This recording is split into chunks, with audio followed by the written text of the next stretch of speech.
নাফে রাদিয়াল্লাহু তাআলা আনহু বলেন, সামিয়া আব্দুল্লাহ ইবনে উমর মিজমারান ওয়া রাফা ইসবাইহি ফি ওজনাইহি ওয়া নানিত তারিক।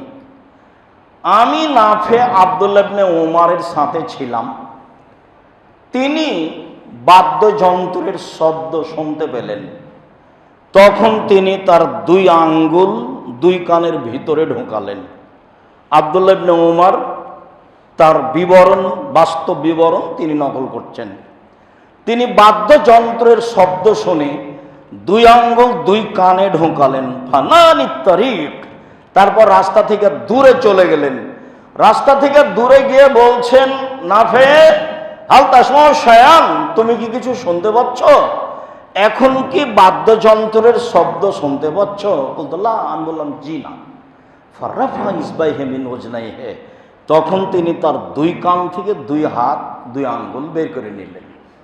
তারপরে তিনি বললেন, শোনো, কুনতু মা নবী সাল্লাল্লাহু আলাইহি সাল্লাম সামিয়া মিসলা যালিকা ওয়া ফানা মিসলা যালিকা।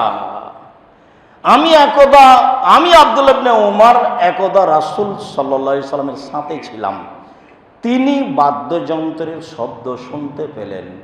তিনি তার দুই হাতের দুই আঙ্গুল কানের মধ্যে ঢোকালেন। তিনি সেখান থেকে সরে গেলেন। সরে গিয়ে আমাকে বলছেন, আব্দুল্লাহ ইবনে উমর, তুমি কি এখন বাদ্যযন্ত্রের শব্দ শুনতে পাচ্ছ? আমি বললাম জি না। তখন আল্লাহর নবী তার দুই কান থেকে দুই আঙ্গুল সরিয়ে নিলেন।